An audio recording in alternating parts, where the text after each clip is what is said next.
Now, we have some more information about one of the biggest stories of the year, not only in the gaming industry, but I guess in like the tech world as well. And this information is really going to kind of heat up this whole court fight and whatnot between Apple and Epic Games, I feel like. And it's pretty crazy to see the companies that are now jumping out kind of in support of Epic Games and their fight against Apple. To give you guys a quick summary of what's happened so far, Apple charges a 30% fee to sell things through their platform on like iOS, through the App Store basically. Companies for a long time have said that Apple uses this as sort of like a way to kind of gatekeep competitors on their platform. Spotify has said this for a long time, saying that basically Apple's using this fee to hold them back against Apple Music. It's a pretty controversial figure, to be honest. That 30% platform fee, though, is not exclusive to the App Store, actually. The crazy thing about it is pretty much most of the marketplaces that people who play video games would use charge a fee like this. PlayStation Network, Xbox Live, they pretty much all charge like 30% to sell things on their platform. As a matter of fact, realistically, one of the only ones that doesn't is Epic Games, which charges 12% for sales on their platform. Now, this has basically all started because Fortnite, which is a game created by Epic Games, actually circumvented Apple's rules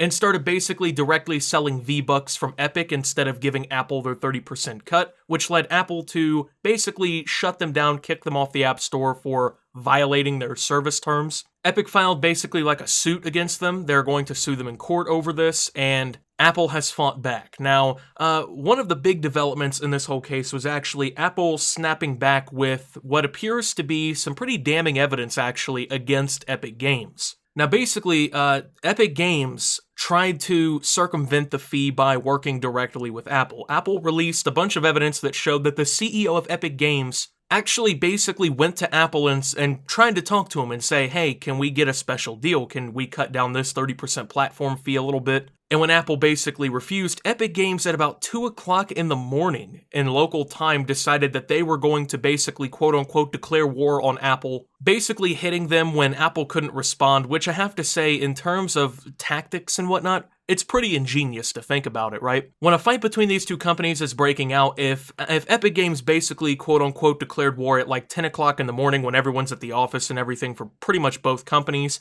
Apple would be able to react a lot quicker, and in terms of like PR and whatnot, it would be a lot more close than it really is. A lot of people do support Epic Games on this. Of course, people do support Apple as well, but in a fight like this, literally getting your side of the story out minutes before the other side does can actually give you a pretty clear advantage. PR is going to be a completely different issue than the lawsuit itself, because obviously public perception of the companies, that's really something completely different than a court saying you're in the wrong, right? So Epic actually did this, and they had hours of time basically to kind of get everything ready and to get their side out, which they did beat Apple to the punch on. And you have to think, when it comes down to stories and whatnot, people often only see information about a story or a subject once, maybe twice. Maybe it shows up in their Twitter feed once and then nothing else ever comes up about it, so they don't know anything about it. So when it comes down to it, getting out earlier, I guess, really does help in a situation. So, you know, Epic did that, and yes, Epic did basically try to collude with Apple to lower the price of the fee. But to be honest, I'm not really sure what Apple's whole point with that is, because when you think about it, Apple has actually made basically discounts on this fee before for other companies. Loads of major companies actually get a deal cut from Apple where they don't have to pay 30%. Some of them pay like 15% or whatnot to basically transact through the App Store and whatnot. So I don't really think that this is like a big point that Apple's proving, because, I mean, pretty much anyone could have insinuated that Epic would have went to them beforehand and tried to get this settled. Like, when I saw that whole announcement come out, I wasn't like, oh my god, I can't believe Epic Games would do this. Can you guys believe that Epic Games would try to get a deal cut on this whole thing? Now, Epic has basically responded to the entire situation with that, at least. And they're basically saying that they were doing this in an effort to try and get Apple to basically cut this platform fee down altogether. They were doing this to benefit small platforms and whatnot, which I think honestly is kind of maybe over-sensationalized by Epic. I mean, it's very clear what they were doing this for. I mean, from a business standpoint, I understand why they would do that. But they don't have to try and pretend like, oh, we were trying to get a discount for ourselves so everyone else could get one too. I mean, that just isn't how that works. I mean, if Epic basically would have gotten the discount, let's say they do, right, whatever, you gotta think about it like, Apple isn't gonna extend that same, level of gratitude or whatever to, say, Optimus Studios if I made a video game, right? Like, I'm not gonna just message Apple and be like, yo, can you guys cut back that 30% fee? You did it for Epic. And they're gonna be like, oh yeah, we got you, bro. We got you with your 46 different players for your games. That just isn't really how that works, so I think maybe Epic was being a little disingenuous with that part of the entire story. But there's actually some new developments kind of breaking through this entire thing. Now, a lot of legal papers have been filed and everything, and this will eventually go to court, most likely, unless they settle out of court or something like that, I guess. But, you know, it's basically started to pop off, right? Like, we've got all of the news stories about it and everything. People are starting to kind of, I guess, pick a side with this whole thing. But one of the biggest companies on Earth actually jumped out in support of Epic Games, that being Microsoft. So literally minutes ago, Slasher announced that Microsoft had filed a new declaration basically supporting Epic Games and their lawsuit against Apple, basically saying that Apple interfering, I guess, with Unreal Engine would hurt creators across the board, and it would keep people from not just playing, you know, Epic Games' games like Fortnite, but it's going to kind of prevent, I guess, everyone's games from being able to really, I guess, do well with Apple's platform. Now, Unreal Engine is something that Epic Games develops and updates. It's one of the biggest gaming engines in the world, and one of my recent videos about this subject, I went through a list of games and developers, basically, that use the Unreal Engine for their games, and it's pretty insane. Because it's free to start, it's pretty easy to use in comparison with other engines and whatnot, so it definitely is one that people use more often than others.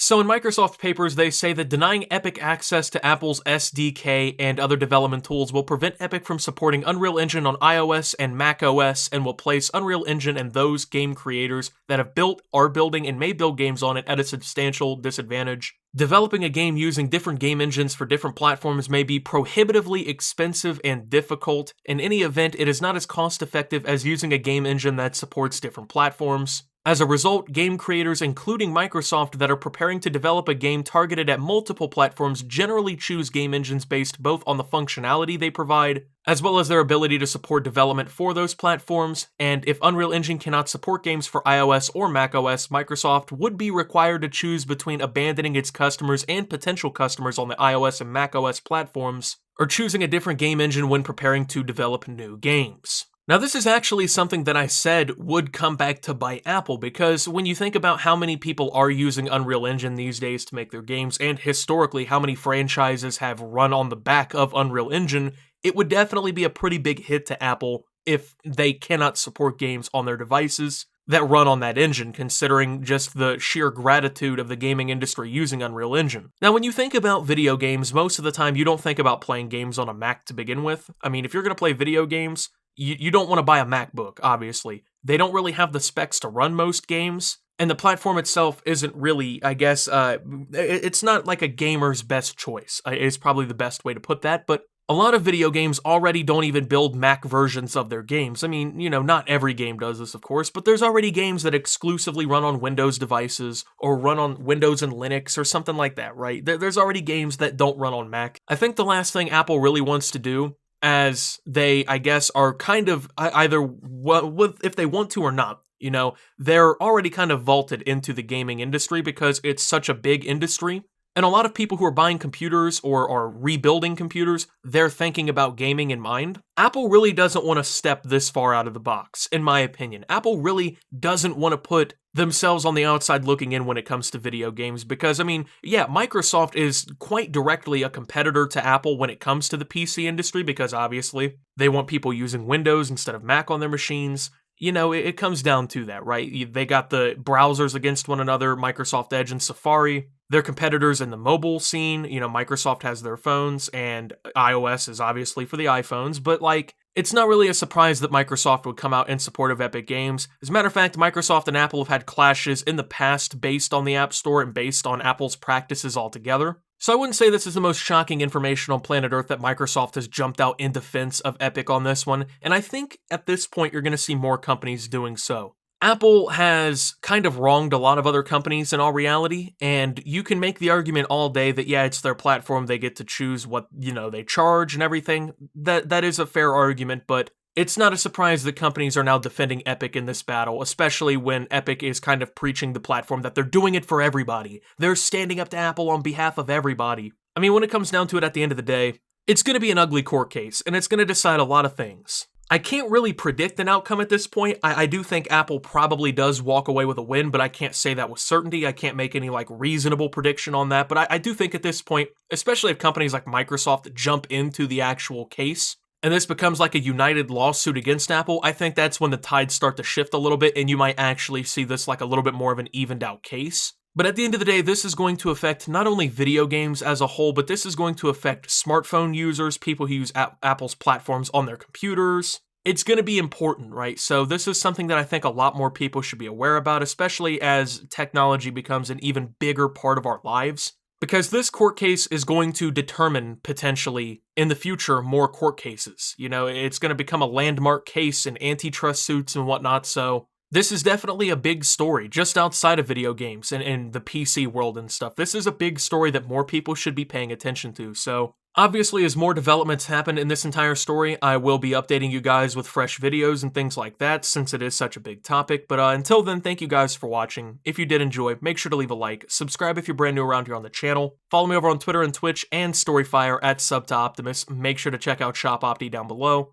Thank you to my channel members. Your support helps my channel tremendously. And until my next video, guys, this is Optimus, well, watching Microsoft and Epic Games basically gang up on Apple at this point, and signing out.